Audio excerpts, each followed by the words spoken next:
तुम्हालाही साईजनुसार shoulder मुंड्याचा measurement घ्यायला problem येतो का? तर पहा, इथे मी डीप गळ्याचा शोल्डर चार्ट बनवलेला आहे। इथे सगळे आपले डीप गळे असणार आहेत आणि इकडे मी सगळे साईज दिलेले आहेत। साईजनुसार पहा, आता इथे मी 28 साईज पासून तर 45 साईज पर्यंत सगळे मेजरमेंट मी इथं टाकलंय। आता इथे आपले 28 साईज आहे। मग आता 28 साईज साठी आपल्याला शोल्डर किती पाहिजे, मुंडा किती पाहिजे, गळा रुंदी, पुढचा गळा आणि मागचा गळा, हे सगळे मी इथं मेजरमेंट टाकून दिले। सगळ्या साईजचे वेगवेगळे मेजरमेंट राहणार आहे। जिथं आता मी 8 इंचाचा गळा टाकलाय तर तेवढ्या साईज साठी तुम्हाला ते चालणार आहे, पण बाकी ठिकाणी मी 8 इंच नाही टाकलंय।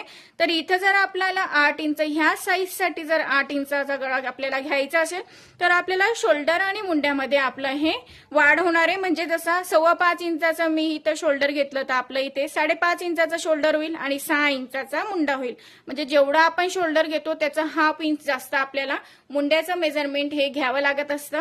इथे मी सगळे गळा रुंदी तुम्हाला दिलेली आहे, कारण आपलं शोल्डर डाऊन नको होण्यासाठी। कारण मी व्हिडिओ बनवला होता आणि तो व्हिडिओमध्ये मी तुम्हाला ही सगळी मापं सांगितली होती की जर आपला डीप गळा असला की शोल्डर आपलं कमी पाहिजे। तर त्याच्यासाठी मला खूप मैत्रिणींचे कमेंट होते की ताई आम्हाला आता शोल्डर मुंड्याचं मेजरमेंटही सांगा तुम्ही, तर आम्हाला समजेल। त्याच्यासाठी मी हे चार्ट तुम्हाला बनवून दिला आहे। तुम्हीही असंच चार्ट तयार करून ठेवायचा। ब्लाऊज कट करायचं राहिलं की जवळ चार्ट घ्यायचा आणि मग आपण ब्लाऊज हे कट करायचं।